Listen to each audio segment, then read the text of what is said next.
Hey everyone, it's Zach Griffin with Bearing Up Podcast. I wanted to do something different this week. Logan and I, we took off this last week with recording because of Thanksgiving and all, and so I just wanted to share something today. And I'm taking some things that are from a sermon that I just preached, but I don't know. I was really excited about talking about it, and I kind of want to talk about it with you in just kind of an informal, just kind of a conversational kind of way. And I spoke on Mary and Martha, and oftentimes when you think about Mary and Martha, you think of particularly situations that perhaps they were in that we look at exclusively. We don't really think about them all together. I think about the time that Martha and Mary invited Jesus into their house and with the disciples, and they're all there, and Jesus is teaching, and Mary is listening, and Martha's doing all the work and all of that, trying to serve. And I think a lot of times people just think of Mary and Martha in that way, just kind of think of that specific situation. And I think that it's important, though, to consider that these two different people um, both have faith in Jesus, and they experience faith in a different way. Um, and that's something I touched on a little bit in my sermon, but I feel like that there's something else that we really need to discuss in that regard. Um, we each see Jesus in a different way just because we have a different lens. Each one of us has different experiences. Each one of us reacts to things differently. We each have different responses to information that is given. Some of us are more emotional. Some of us are not as emotional, or maybe we have it kept up on the inside. We don't show it outwardly, and then maybe we go and cry later. There's certainly people that are like that, and some that are just kind of stone cold all the time. So there are certainly some ways that we still have the one Jesus. If we look at him as the biblical Christ, if we don't come up with our own version of him, which is untrue or false, we can still look at the biblical Christ in different ways because of who we are, because of our personalities and all of that. So I think about that instance in Luke chapter 10, and Mary is, she's the one listening, and we give Martha a hard time because, well, she's not doing what really Jesus expected her to do, which is to listen alongside her sister. But Martha, she was serving. She invited these people into her house. She was trying to be a hostess. She was trying to do what she could to help Jesus and his disciples by serving them. But Jesus, points out, now listen, Mary, she's gotten the good portion. She's done the right thing here. Even though it's sort of a taboo kind of thing, in this time period, a lot of teachers didn't accept women to be, with their disciples and sitting at their feet and listening to their teachings. But Jesus expected that. Jesus expected them to listen. Now, the next place that we see Mary and Martha is in the case of the resurrection of Lazarus. And I think it's interesting that there's so much said about them in that passage, and yet sometimes we forget all about them. This is about Jesus and who he is, and about the fact that he's raised Lazarus from the dead. And certainly that's true. We should recognize Jesus. There's an I am statement there. I am the resurrection of the life. We can recognize those things. But we also understand something a little different about Martha and Mary. Now, in the first case, in Luke chapter 10, we may say, well, Mary was the better sister. But I'm going to argue that in this case, Martha is kind of the good example here.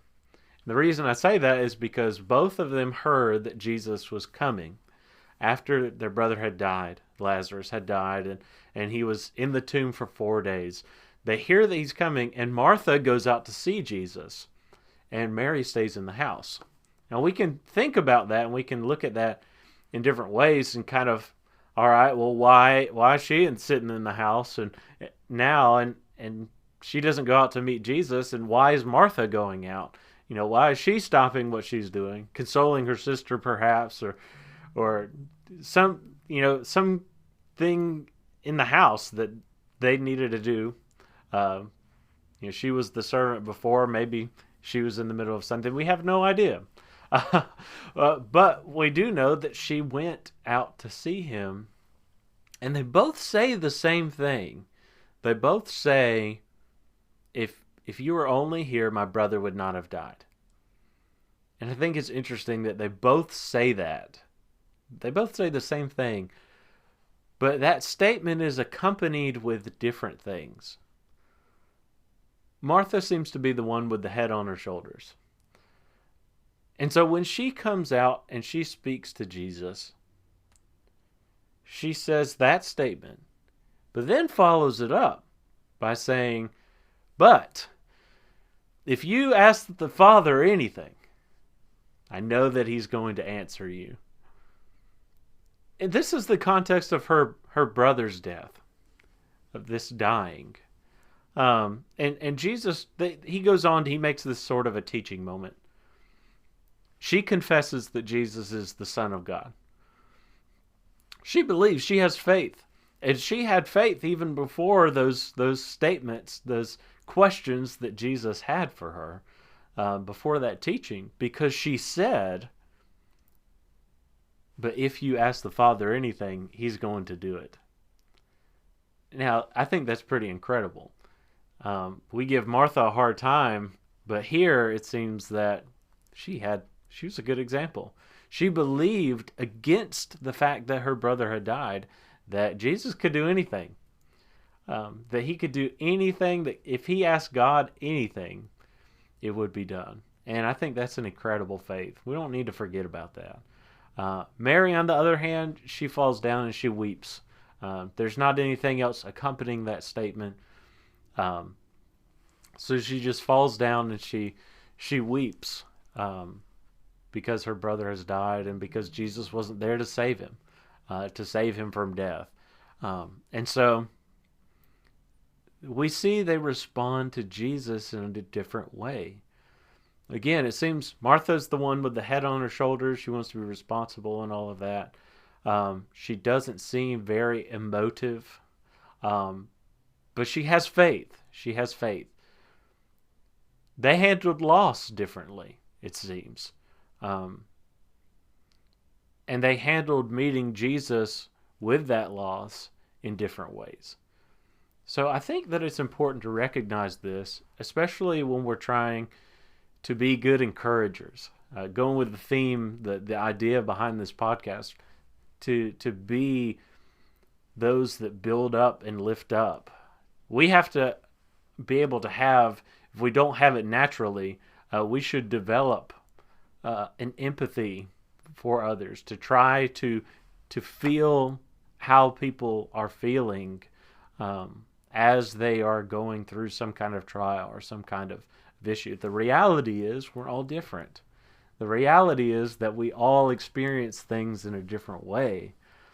And we each have a different look at Jesus, even if we're all looking at, or, the people that, the church is looking at Jesus as the biblical Christ, not making our own version of him, as so many do, like the good buddy, good friend who's always got my back, and he would never judge me, he would never, condemn me for anything. And then there's those that think the opposite.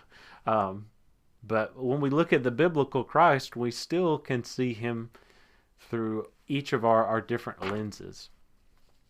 Now, the last place that we see Mary and Martha is in the next chapter, in John chapter 12. And I want to focus in on what Mary does, because I mean, it's pretty intense. It's pretty incredible. So Martha is serving again.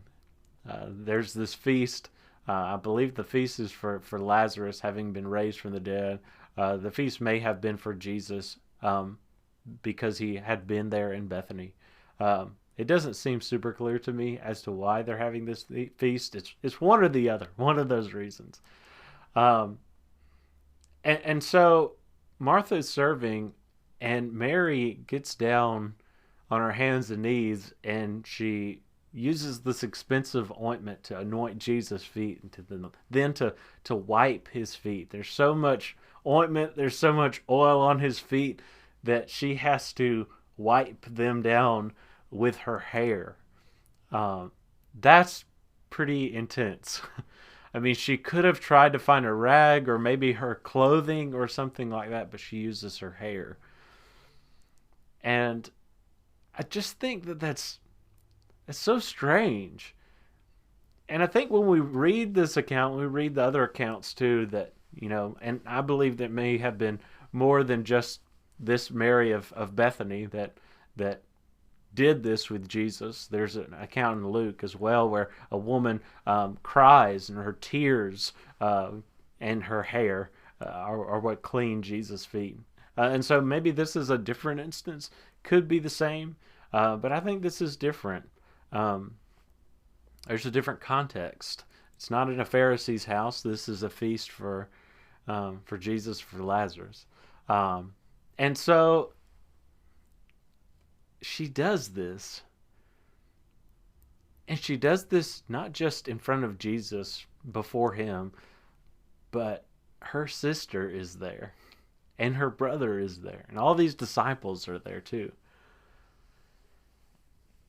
And I guess that's probably one of the reasons why I wanted to talk about this, is just because when you look at all of these different stories together and then you get to that point, it's just like, wow, they've been through all of this.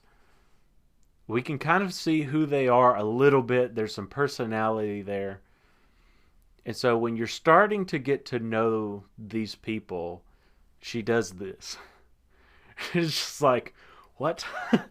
This is so intense. And and it doesn't even seem to bother her that she's doing this in front of her family, her brother and her sister. She's wiping this man's feet with her hair. And just, I think that that's such an amazing declaration or token of love that she has.